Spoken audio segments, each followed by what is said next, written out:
Good morning, my dear students. Yenga, si seka, tare, anda ki week siki second class tare ka. Adana yenga, aina ikoi da exercise sama complete discussion ta ore ka. Yanda ka, atwa complete discussion ta ore matung da you are given some homework kan pigi. Yanda ka, pigi ba homework to mi ama katang selfie katang submit tawi ka no atai di ama ta tawrakte yum da tawram gane habgi asadi lay du aingon da urakta banina aina udra banina ka atuna koi da thaza badi dum thamme chhatra sing che tawa ya ba sincere way ba dum manga ta way banina ka na koi homework sing da sang aina tawram gane na khali ka na hay na book sing da demand tor kuma tam da I do hope that you will be able to submit that ka submit tawang amni ka man ta matam sana aduna yenga aina mukazo na haige kari hai class attend taw masing se satra masing se yam handare ka chikan jika kari gi no khangde ngarang sadu palli duni ka aduna class sang nai na dum yaw ka yanda right se adu youtube ta satra khara dum yenge well and good am pai then youtube ta yeng bodo I got that some views di am handai ka only 5 maximum da 5-6 katang YouTube te yengi ka YouTube te yenga ka su kai de na koi na class to adam koi apps ta gi yenga su ada YouTube te gi yenga su sama nei ka adu bu YouTube te yeng ba di kana na yengi ga ha bu ma koi da record lok san mangam de ngam da bana maram moi ra ka apps ki through de yenga ka na koi attendance se dum count to ri ka adu da nei yenga aina haining se namanabi sing ka class yaw taba class regular wena attend taw taba f ta sang taba namanabi sing do oza singi through dagi aikoina class fazana yaw pu haire e hayuka class sang na fazana yaw hayuka pawdum hais ne video gi through da ka the video ji yeng drabani na koi khanga maroi duduna ayeng bana khoina namanabi sing paw phone matam da ai oza gi lesson chapter takshan grabani ay parikha da hanga ga di hangai ta ki chapter sino kumbangam horoi na class ma yaw si ko si haidana ka namanabi sino paw no ka adana yanga today is 6 July ka 2021 ini minanga si se today is Tuesday ka ngarang aikoina discussion tawgiba ka ngarang aikoina discussion tawbuda ke dore we have almost finished well loire ka homework big bidu ka tharaga di exercise 4.1 duma complete loire bane yandai ka adu dana ngasi makha ta ba chatharak po oina ka exercise 4.2 tawdoi ni anaki week sida sigi chapter sima loisin na bo hona ga doi ni ka adu dana class yahu da ba singdi misam tawgani ana class yahu na ba phajana hona sika yengo aduga marak thana na koi da kai haige hojik se endai ka hojik se na koi gi na san sa da graph paper laina ba ready tawro graph paper sung chai sodana sanga ani ka akoi exercise 4.2 se loira ga di graph paper sanga ani ka aduna graph paper graph notebook sing laina na ba amadi na sa da thamna na bo khonaro yandai ka ni se ka adune nga ngasi ngarang gi makata boina ngasi parang satharak sianga Masin na nagados na kayo na solution of an linear equation ka. Okay nga? Today's topic si kayo ba? Solution of a linear equation in two variable.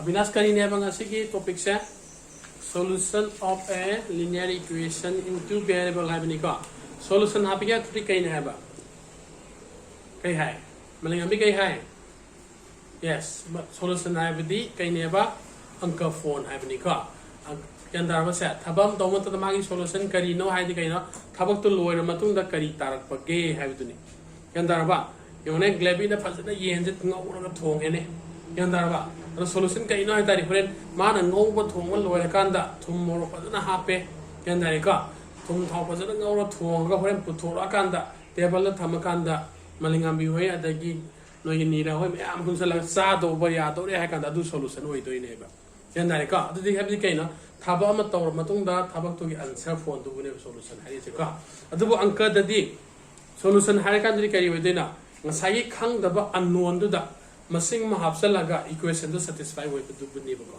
यान दारी का अदुने nga solution की definition से कइनो हागदि एवा हागि उका solution हागदि it is a value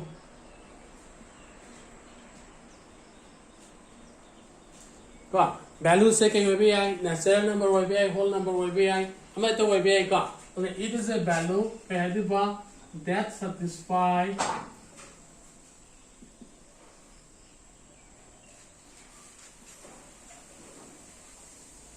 the given equation का equation to satisfy to the value to work when kari kawe solution haina kawgani ka example na yeng se nga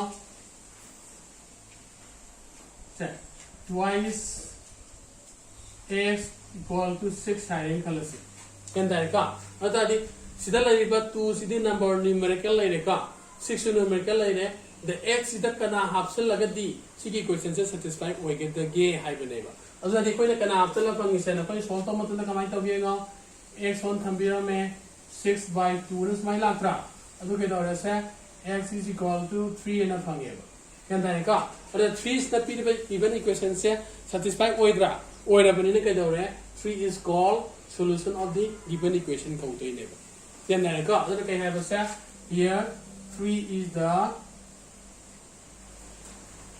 sorry यहाँ तो बस 3 is the solution. Hygienic. 3 is the solution of the kanano given equation.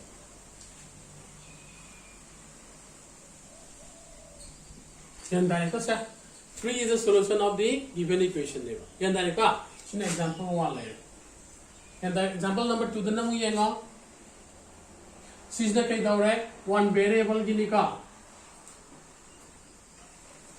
जेफिना तमरी से करेगी ना 2 variable ना x plus y is equal to 5 Hiren's खलसी सिना का नाम से 2 वेरिएबल गिनी का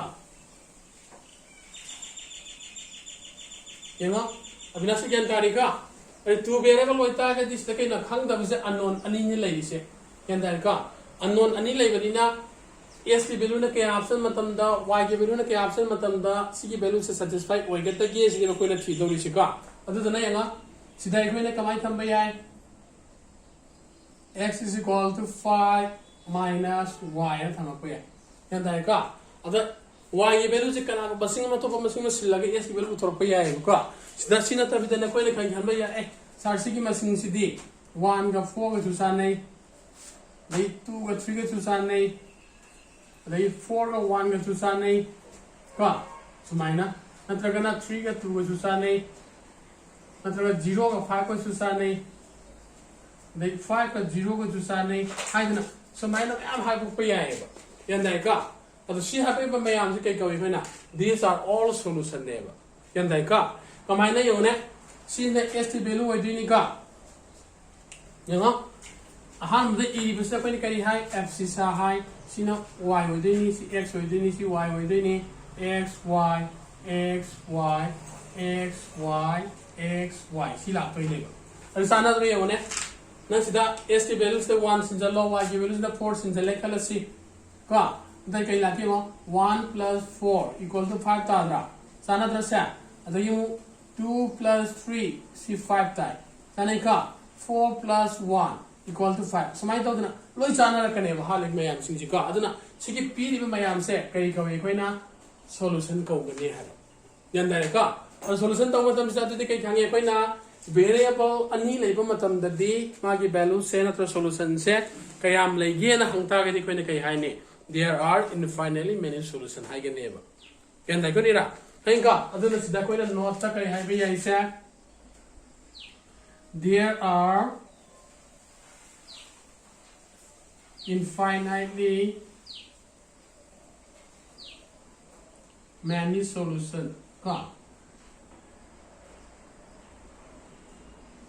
of a linear equation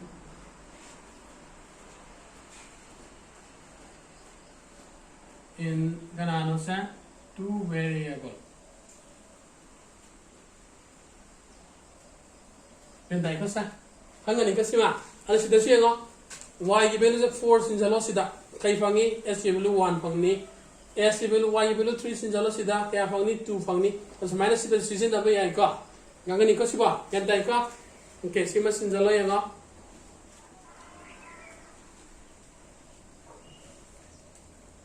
Yari ka to dia. Ingat sima mutal lagi.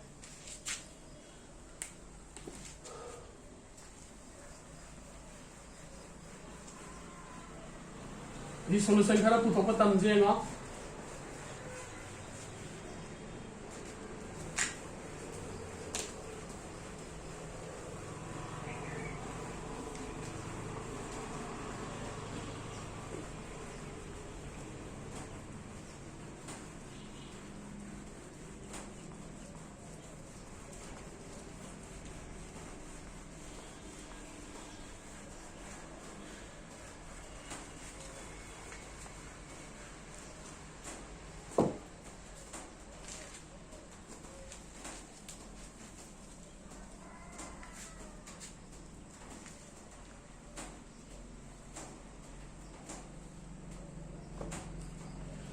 Nengo sida nangonda equation nama pige equation zigi solution kar puthuk sai ji ka nengo sida question da find any two solution of the given equation hairasika kadam moy ne ba twice x plus y equal to 5 iron colors. Then there you twice x plus y equal to 5 have a serious solution but oxygen colors. Other put the other matamdengo, should I equate like at the among the variable anise one expressing one variable in terms of another having a car. At the patam of hadoxy having monica. I think should I x is hadoxy, y is hadoxy, the y is in the line. Na kanalaan siya 5 minus twice x. Si ko na kay gawin expressing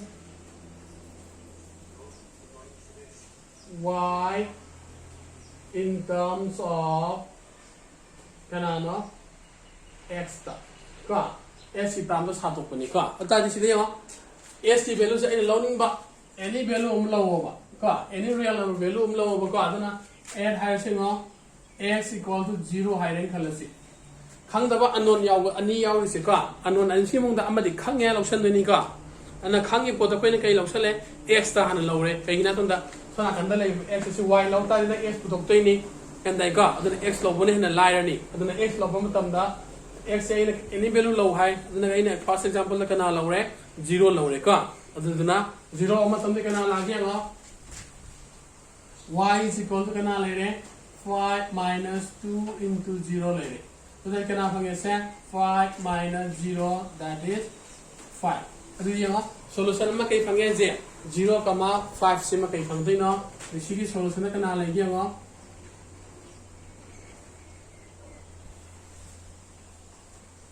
sumay na. Yan dahil ka. Ano sida 5, 0 ano i-roy ka. 0, 5 ano i-gidam ni karigini haba. 0 की value FSI की value सिना पाए हाना इगदा बनी hydra अदुने FSI value सिना हाना ई बनी ना 0 सिना मांग था गदा बनी का यान दाने का शिवा भई वानी सिमा solution दम yang से nga x ina 1 lawren khalasi adi y equal to kana laire 5 minus 2 into 1 that is y minus 2 equal to kana pange 3 pange and solution kana laire ne ndam kinamo 1 free sumai na aras mai to yam to ko yaro idra ne yani ka adamana sid kai hangi ani gedang puthwa bani na ina ani je puthwe ka solution je koina tabulation semanga sumai ni to ko ya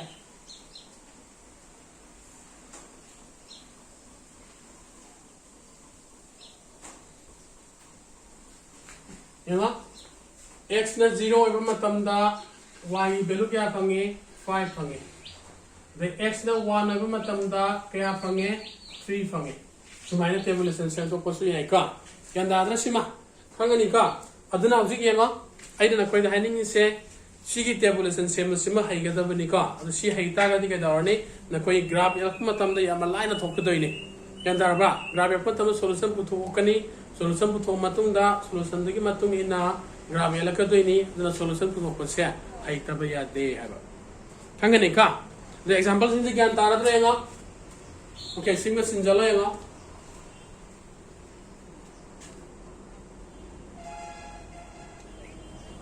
Yani ka to dia.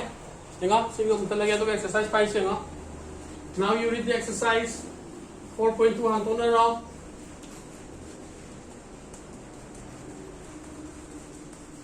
Dinaben hangaba.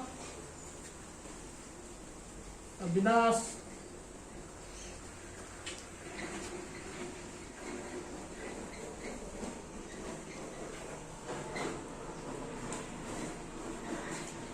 Diamond ga to kanai sakha ke lari yeng ko yeng da bro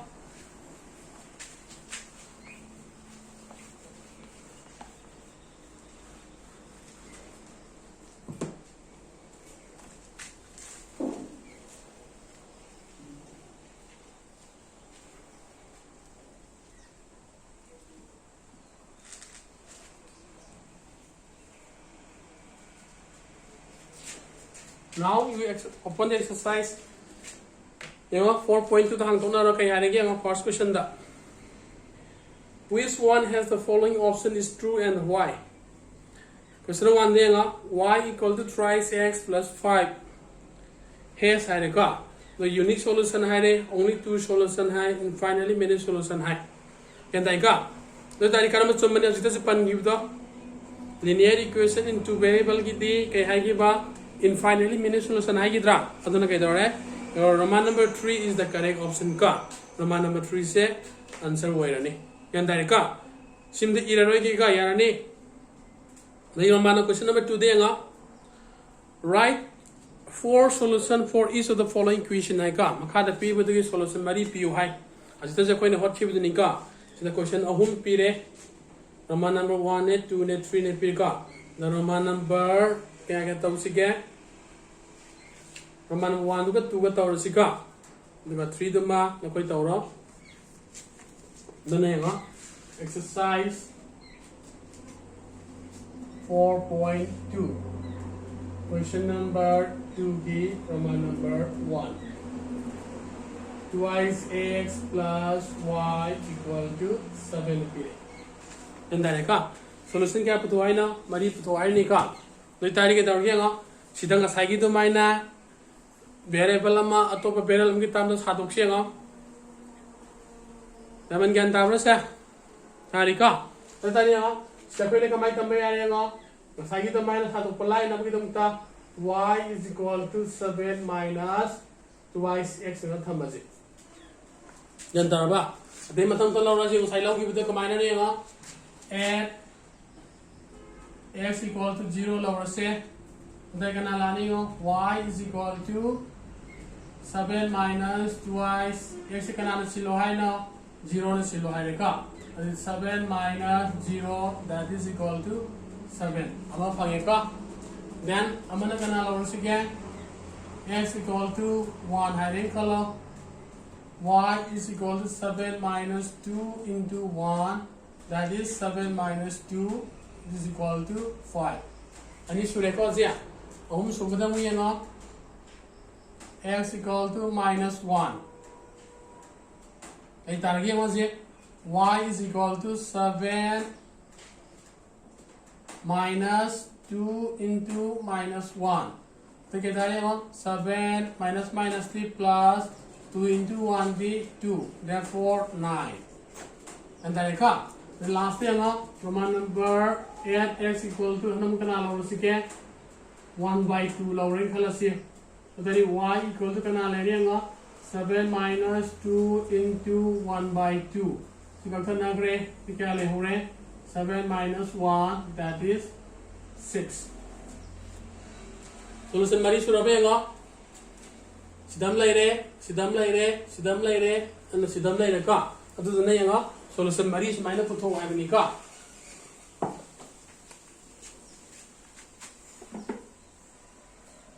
aduna ngo line number ki damakta solution ki table yek tho ase adu solution sumaina du I tho su ya ka solution r ai laga kana kana no se 0,7 ama dagi 1,5 ama amana kana no -1,9 ama amana kana no 1/2,6 ama endai ka tabulation de ek to kana kamai ka dagia no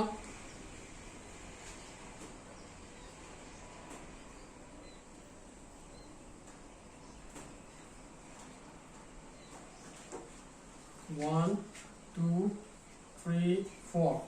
This is x, this is y ka. Ewa, value sinjala 0, 7, 1, 5, minus 1, 9, 1/2, 6. Semaina ka. Yang darbe lo. Yang ko sima. Okay, sima sinjala. Sekian tahu tu ya bro sih kok. Ya rekod tu dia. Tengok. Entah lagi kah?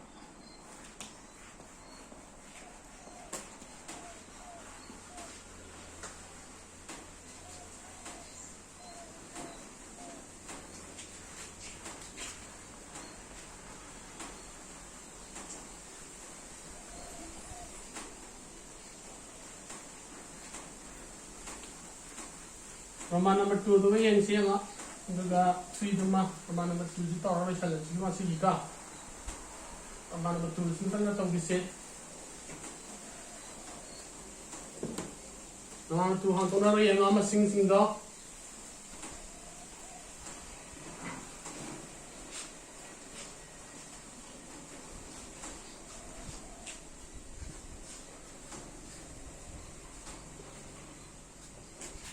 Roman number 2 tapi sini kalau masing ni pi x plus y equal to 9 ka.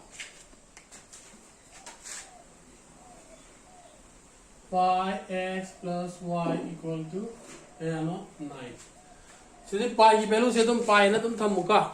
तो का value 22/7 ना प्रगा 3.14 का छिलनु का. देखो समान नहीं है y is equal to kanalani 9 minus 5x. Lagi tu mana ni s di value le lau. Ano y is equal to kanalani 9 minus 5 into 0. Ano y equal to 9 minus 0, that is 9. Yan tayo ko sa. Next, taman na mo yan 1 lau rin kalasi. Ano di kanalani sa y is equal to 9 minus 5 into 1, therefore 9 minus 5. Yan tayo ka. Sida pi की value sinjala ko ko budi ai ko koi na ka. Ada sida yang pi की value से मने from का phone तरी सिला वाला दंग माले. Ini yang sekian tadi yang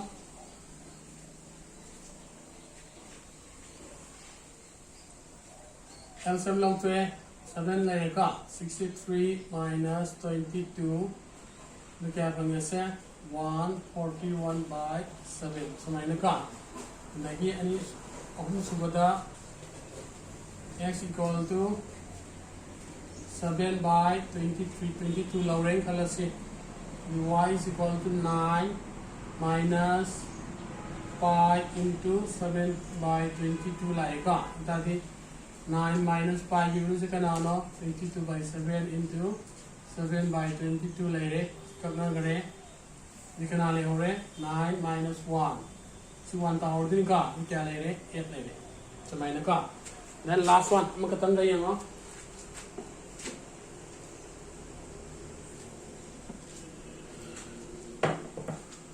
add करना लोग सीखा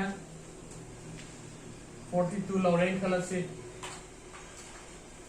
44 लोग का दिखना ले गया y is equal to 9 minus 22 by 7 into 40 ga 4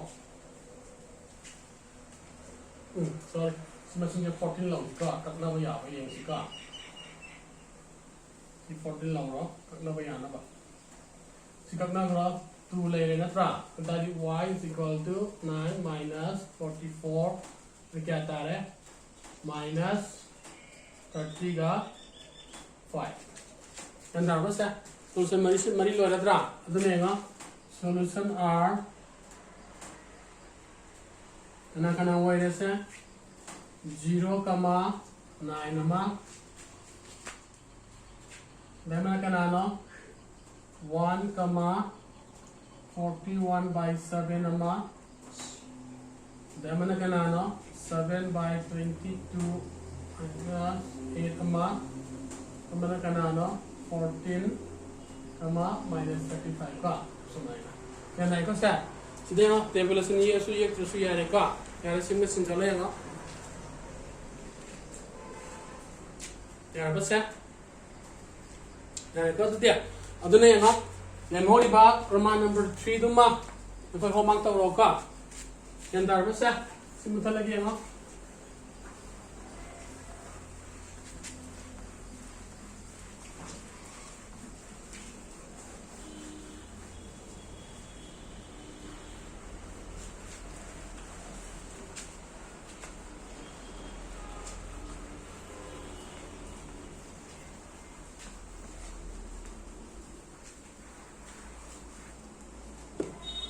homework का last question का homework का